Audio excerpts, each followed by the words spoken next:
Assalamualaikum warahmatullahi wabarakatuh. Perkenalkan, nama saya Dede Sukmawati. Saya dari program studi Kehutanan Fakultas Pertanian angkatan 2021.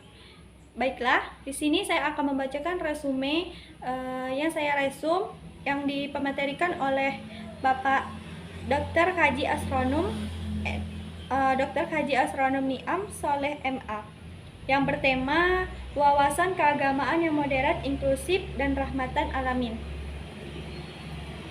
Wawasan keagamaan dan kebangsaan kaum muda yang moderat 2021.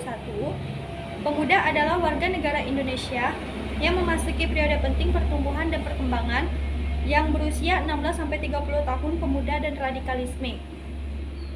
Berdasarkan survei SMRE 2012, pelajar atau mahasiswa yang mendukung ISIS berkisar 11% pada survei BNPT 2015 menyatakan bahwa 39% mahasiswa di 15 provinsi terindikasi tertarik paham radikalisme.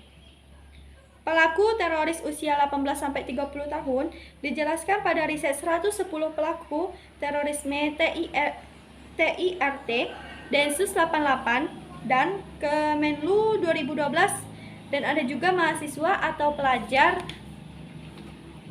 yang mengikuti akun berpotensi radikal. Hal ini dinyatakan oleh pesan survei UNIF 2014, prinsip moderasi keseimbangan, harmonisasi kerangka berpikir keagamaan dalam konteks kebangsaan 2006. Ajaran Islam sebagai tuntunan yang bersifat universal memandang dengan menempatkan manusia dalam harkat martabat yang sangat mulia. Dan oleh karena itu, Islam menjunjung tinggi nilai-nilai dan memuliakan hak-hak besar, hak-hak dasar kemanusiaan yang luhur seperti kemerdekaan, al-huriyah, persamaan al-musyawash, keadilan, al-adalah atau al-qis, dan kedamaian atau al-slim. Nilai-nilai yang dibawa arus modernisasi dan globalisasi yang sesuai ajaran Islam dan membawa kebajikan dapat diterima sebagai nilai universal Islam, karena Islam menganggap setiap kebaikan yang tidak bertentangan dengan prinsip dasar Islam dapat diterima sebagai sebuah kebajikan. Nilai-nilai yang dibawa arus modernisasi dan globalisasi yang bertentangan dengan ajaran Tashwiyat al-Mahaj, penyamaan pola pikir dalam masalah-masalah keagamaan 2006. Perbedaan pendapat yang terjadi di kalangan umat Islam mengucapkan sesuatu yang wajar sebagai konsekuensi dan peranata istihad yang memungkinkan terjadinya perbedaan. Sikap yang merasa hanya mendapatnya sendiri yang paling benar, serta cenderung menyalahkan pendapat dan menolak dialog. Hal tersebut merupakan sikap yang bertentangan dengan prinsip dan toleransi atau al-tasyamuh. Sikap tersebut merupakan anania atau egoisme. Dan ashabiyah, hizbiyah, fanatisme kelompok yang berpotensi mengakibatkan saling permusuhan atau al-adawah, bertentangan al-tanazu, dan perpecahan al-insyikak.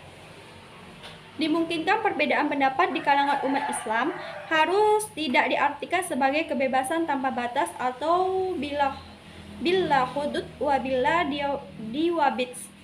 Perbedaan yang dapat ditoleransi adalah perbedaan yang berada dalam majal al-iktilaf atau wilayah perbedaan. Sedangkan perbedaan yang berada di luar majal al-iktilaf tidak dikategorikan sebagai perbedaan, melainkan sebagai penyimpangan, seperti munculnya perbedaan terhadap masalah yang sudah jelas pasti atau malum min al-din bin al-diyarurah. Dalam menyikapi masalah-masalah perbedaan yang masuk dalam majal al-iktilaf, sebaiknya diupayakan dengan jalan mencari titik temu untuk keluar dari perbedaan atau al-kurus min al-khilaf, dan semaksimal mungkin menemukan persamaan. Majul al-ikhtilaf adalah suatu wilayah pemikiran yang masih berada dalam koridor ma'ana alihi wa ashabi, yaitu wasyam keagamaan ahlus sunnah wal jamaah dalam pengertian yang luas. Perubahan harus menuju lebih baik. Sebagai muslim, kita harus adiktif terhadap perubahan, karena pada hakikatnya perubahan adalah sunatullah. Perubahan yang merupakan sunatullah ini dengan akal budi dan peradaban yang kita ikhtiarkan bisa mengarahkan apakah perubahan tersebut menuju kepada yang lebih baik atau perubahan tersebut menuju kepada yang lebih buruk. Baiklah, hanya itu yang dapat saya sampaikan. Lebih dan kurangnya saya mohon maaf, dan saya akhiri dengan assalamualaikum warahmatullahi wabarakatuh.